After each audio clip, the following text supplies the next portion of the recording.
I'm here joined by the fabulous Emma Lucy, who's written this amazing book all about crystals. And we're going to be discussing the wonder and magic of crystals together. So, Emma, so good Hello, to my meet you lovely. last. I know, it's mad, right? I love that kind of connection. I've always been so drawn to you, and you just appear on my Instagram page with exactly the right insight on exactly the right day. So thank you for that. I love your Instagram page too. Everybody go and check that out because it is truly fabulous. So thank you. So I know very little about you other than the fact that you are the crystal goddess and you do amazing work with crystals, and I can feel your heart chakra and your crystal vibes through your Instagram page. Oh, So sweet. tell me about your crystal journey. So my crystal journey, I found crystals really young. So I actually found them when I was about 7. And I can remember my sister, like, we're going to buy some sweets in the shop. And instead of wanting the sweets, which, by the way, for someone with a really sweet tooth, to actually be like, what's this purple thing over here? I'm obsessed with it. It was like an amethyst. I was like, Mum, I want this. I want this instead of the sweets. And that's how it started. And I remember saying, oh, I want you to buy me more crystals because I want to make jewelry. And my parents were like, absolutely not. Like, they're from the north. Like, they're kind of like, we've got to work, you've got to do.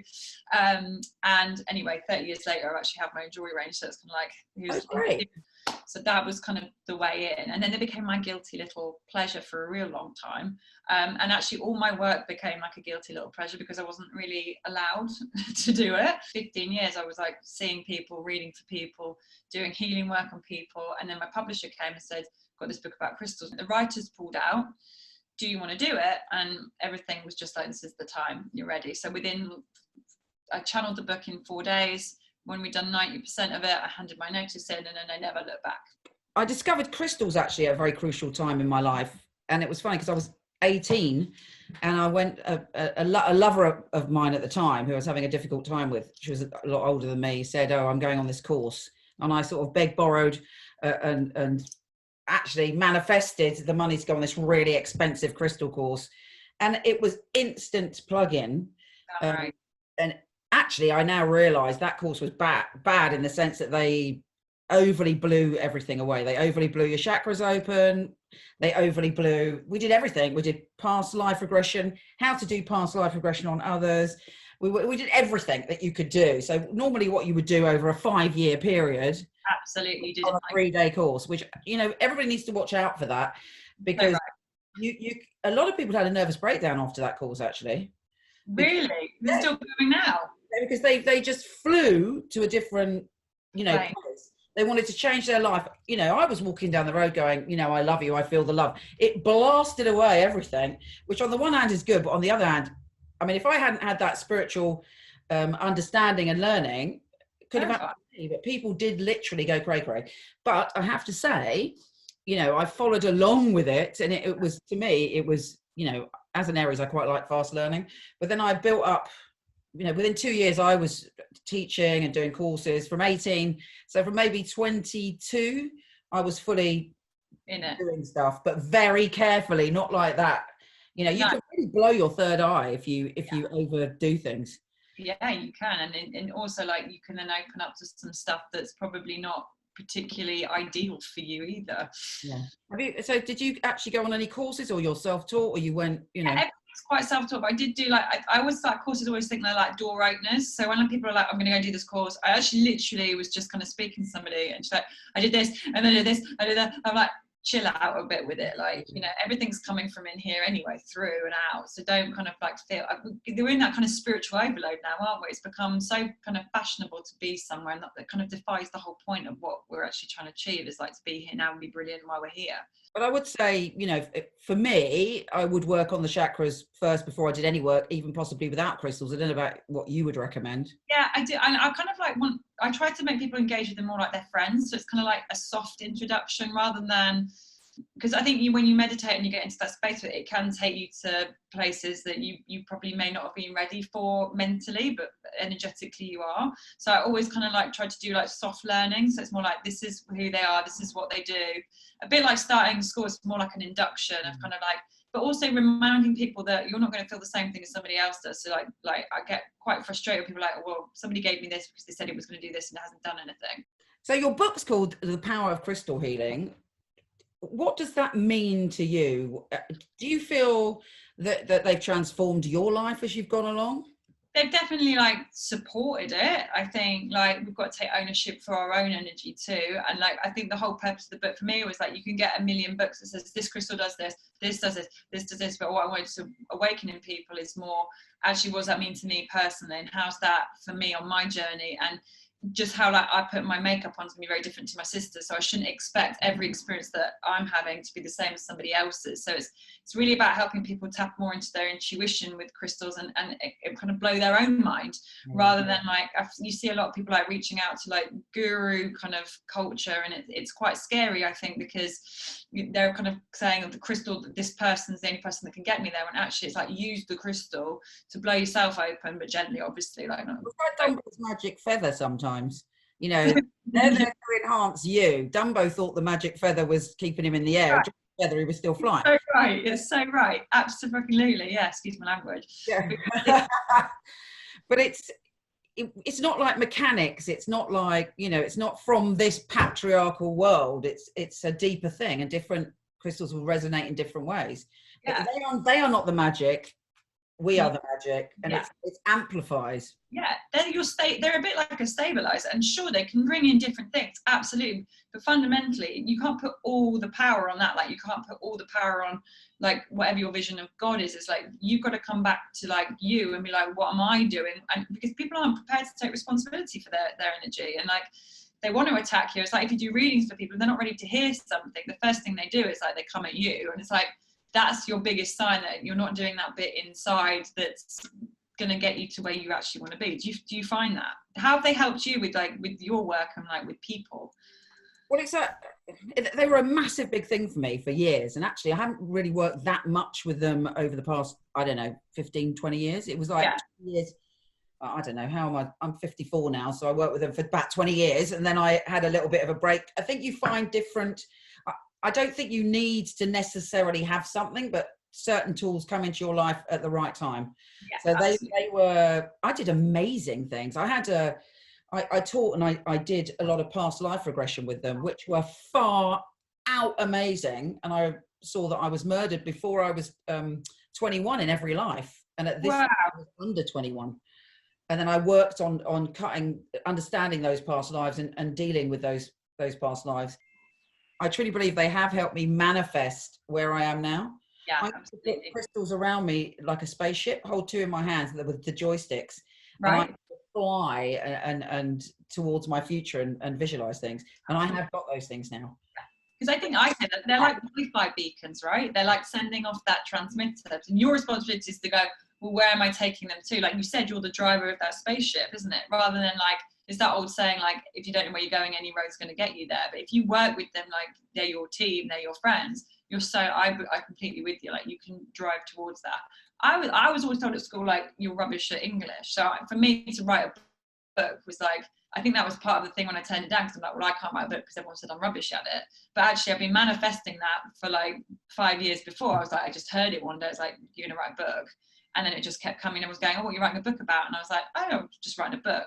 And that just gave it the power. And then I actually worked with crystal to manifest the book. And then for it to be a crystal book just felt like it was that kind of magic. I think crystals, particularly when you're starting your psychic journey, are amazing because they enhance, they comfort, they soothe, they protect. They can do all of those things. Yeah. And later on, you can actually do those things for yourself without crystals. Absolutely. But they're brilliant. I like to think, like, you know, when you're saying exactly like that comfort blanket, I think it's really important for people to know that, like, when someone goes missing or like you do forget to carry on in the day, you've got that energy. It's kind of imprinted on you. I did a lot of work with a guy who used to work in the Secret Service. So I spent every Sunday in a wood, like calling in energies and like he was talking to me all about the Cherokee work, that when, you know, you have this pouch and they put crystals in the pouch, you carry the pouch, and then when it's gone, that's almost like that sign for you've done it. But in our culture, it's like, well, if you've lost something, then you've royally effed up, haven't you? And we kind of self-flagellate. But I think it's really important to know that you're right. Like, you don't need them around you all the time because they become who you are. Well, I see it as it's gone to the universe. Yeah, and oftentimes when I was younger, I used to go on holiday. I'd take a crystal with me to offer it to the sea, to put the energy out into the sea. That's a lovely idea. Yeah. And so wherever I went where there was water, I would do that. And I think all these things that I put out there didn't necessarily happen straight away, but boy, I got the mother load of fabulousness in. What's your favourite piece? Well, actually, my fluorite. Yeah.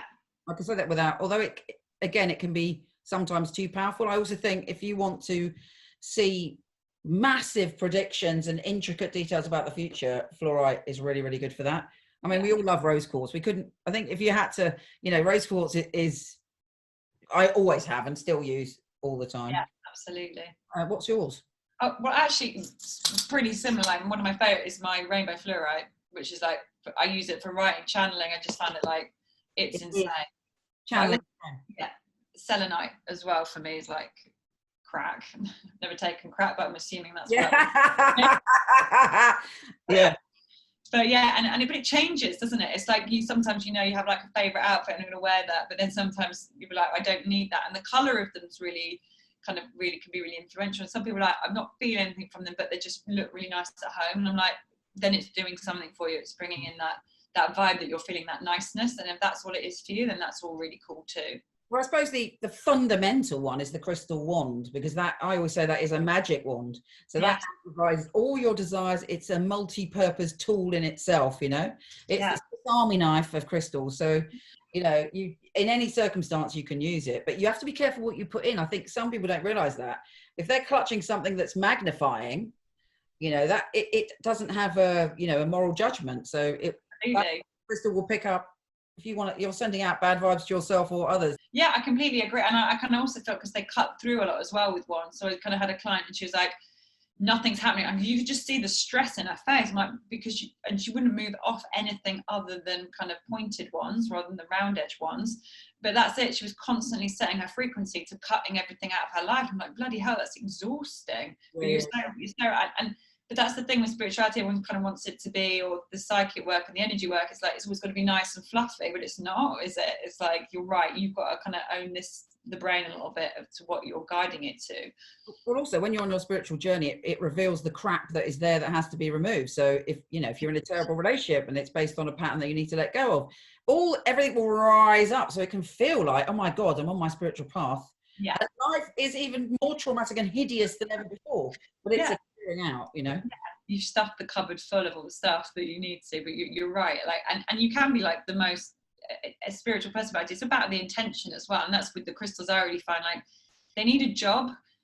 We're really lazy as human beings, because we kind of believe like everything should just click and collect, like we're on ASOS and it should arrive the next day. But it's like, you've got to get your mind in that game and in that mindset of like, well, what do you want and what do you want it to do? Because they're like your little army and your friends. If you want them to, give them a job, give them something to do. Don't just be mindless with it and be like, okay, whatever you want, I'll have it.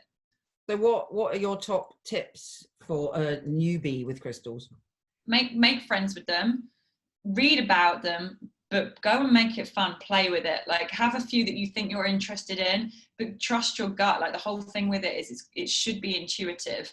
So maybe if you want to write down 3 that you really like the look of, or that you feel read right to where you're at, that's your mind sometimes telling you what you think you need. Go into a shop and play around with them, pick them up, feel them. Like, you wouldn't just go in and buy like £600 outfits from like Armani. You'd be like, quite like, okay, actually what am I feeling like I need? You'd be a bit more measured with it. So think of it a bit more like that, and then spend time with each one, like for 3 days, because it's quite easy just to go, well, I've got that and it's not doing anything, forget it. But spend that time with it, work with it, talk with it, like we're talking now, like let that flow. And like sleep with them on your pillow, because I think when you're in that sleep state, you're so much more open to what the effects can be, because there's none of this kind of like, I'm holding a rock, what am I doing? So I definitely always say, kind of put them by your bedside or put them under your pillow, to just kind of allow yourself to swing into that connection with them on a different level. And I would say also, cleansing is really important. 100%.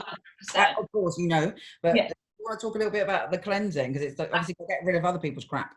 Right, absolutely. I'm thinking, like, you mean cleansing the crystal or using them to cleanse other stuff? I would cleanse the crystal before I used it and then program it to me.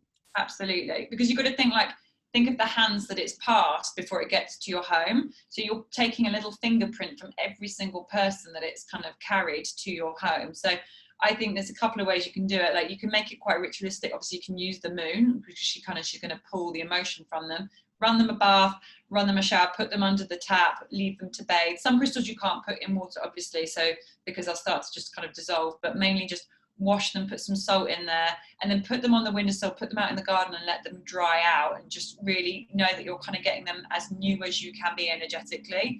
And then, exactly like you said, program them, take them in as your own, put them under your wing, but give them a job. Don't just kind of like, they look pretty and they're just going to sit there. So I might be like, my amethyst, or I'm writing at the moment, so I've cleansed that and I'm going to program it, and I'm just going to sit with it. I don't have to light a candle if I want to meditate with them brilliantly, but I can quite literally just sit here and go, right, you, what we're going to do is I need you to keep my crown as open, but not to kind of fly away too far, that we're really on task with what we're trying to achieve. And then I'll keep it with me. I use it a bit like a stress ball. Sometimes I'll put it on my laptop and just use that as my totem. Woo! That is my Labradorite just crash into the floor. She just obviously wants to be shown. So yeah, that's what I would do. What about you? What kind of, when you're programming, because everybody's got their own habits and their own way, what would be your... I always hold it underwater usually, just visualize the energy washing through. And then I always said this since I was 18, so I dedicate you to my good and the good of all. I like that. So it you know, and then it's ready. It's got this program with love, and then what you want to put into it. That love part's so important, isn't it? Because like, we're all like working with energy, and you can be really powerful but not be using that love vibe. And you know, we're all coming from the right place, but as I say, crystals do not, you can put whatever and manifest whatever, and you can amplify whatever. So you have to be really cautious about that, which is why I always do the love thing, just in case I'm picking one up, and you know, you might be in a bad mood and you pick one up and you're like rah rah rah. I'm not saying to be over cautious about that, actually. I'm not saying that in a scary way, but it's just, you know, set the boundary of your crystal that it's dedicated to my good and the good of all. Yeah, and that's what it will always do. Absolutely. Because I think I've had some people, they're like, I need to get rid of this crystal because someone's gifted it me. I'm like, well, you've let them come into your space with their energy in that crystal, rather than you kind of setting it as how you want it to be. So rather than kind of getting rid of the crystal, cleanse it, exactly like you're saying, fill it with the right stuff and set its intention and its path into... And if you really don't want it, leave it somewhere, and then someone will find it and see it as a gift. So you've turned it into something fabulous. Nice, paying it forward. Or like you said, throw it in the sea. Yeah. Bury it in the ground, put it back in its home. Yeah, it's cool. They are, you know, treasures of love. Yeah, they are treasures. That's such a... What a wordsmith you are. To finish with, what are your top few crystal prescriptions that are really easy for people to understand and use? Yeah, everyone's really obsessed with how to get rid of negative energy, and I think actually, rather than how to protect myself, we can protect like quite gently. I always think like smoky quartz paired with a black tourmaline, they're like a killer combination, because I think smoky quartz is like a hoover, kind of sucks out all that negative energy in the atmosphere rather than your body doing it, you know, when you've gone on a day at work and it's just felt really heavy. And then the black tourmaline is going to ground it. It's going to really ground the energy for you. So I think they're a really killer combination together. So they'd be really high on my list. I think, like, personally, we really struggle with communication in this day and age, like really expressing what we want to, and like exactly what we're saying, like telling the truth. And I think lapis lazuli or a piece of larimar is really great for that, and go a bit quirky with it, because there are some real like obvious staple stones, aren't there? So like we talked about the rose quartz and the amethyst, but I think it's always good to go and look at those pieces that might be a little bit more exotic as well. And I'm a big fan at the moment of Dalmatian jasper, because it's like loyalty, as I'm being loyal to yourself and being loyal to life. And I think if you're being loyal to yourself, you can be really loyal to everybody else, and you're making better decisions, and energetically you're kind of doing everything from, exactly like you were saying, a place of love. So, but always the rose quartz, always. And I think the reason there is so much of it on Mother Earth is because it's something we really need, and something we're still avoiding doing, even though there is so much of it there. So they'd definitely be up there for right here and now, energetically, where we feel.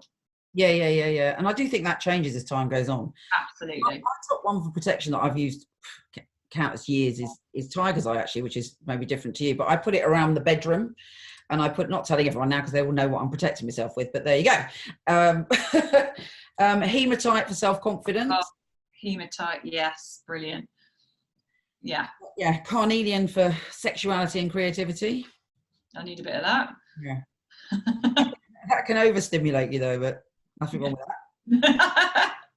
A moonstone is good for your intuition, but it's also good for women's issues. Yes, ovulation and, you know. Peridot's really good as well for that, and like tummy cramps and things like that. I think that's something we really overlook, but like moonstone with peridot's lovely. I used to wear crystals all the time. I'd always have a necklace that I would find, you know, that sort of resonates around the heart chakra and sends out the right vibes. Then I switched to kind of wearing bracelets, and now, you know, sometimes I wear them, sometimes I just have them in my pocket, but mainly I use them around my home. I think they're very good to change your vibration in your home. What are your top tips around how to access those crystals? Absolutely. They love being on the skin, and I think skin to skin contact is a bit like having a child. Like you feel it more when it's in there. So you always hear people now, like I had an interview with a journalist once, and she was like, I was talking to my grandma about it. She even said that she carries crystals in her bra, and I'm like, amazing. So anywhere they can touch the skin is awesome. But you think like your body is like your home, isn't it? It's like that's your nest. And then when you're kind of in your physical nest and you're keeping that vibration really strong and clear, it's having the impact on you. And then if you do go off to work, you can totally have a crystal as a totem for bringing that energy into that space and keeping you loving, protected, and keeping your vibes up. Or you can create like a little shrine at work. I mean, I very proudly used to just put them between me and my boss, and he'd be like, what's this wall of tat? And I'm like, it is a wall of kind of, let's just keep your space there. And so, and I think people are less embarrassed about them now, and actually think crystals are really also good kind of like markers to finding your people.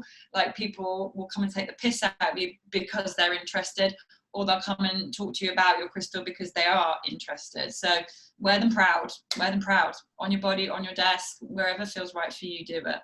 But they are definitely an essential in your magical toolkit. 100%. Yeah. Yeah, you need a wand. Everybody needs a wand. Yeah, who doesn't want a magic wand? Yeah, baby, give me my magic wand. If I plonked you on a desert island, please. Yeah, what crystals would you take with you? Your 5 crystals, and they're the only 5 on this island.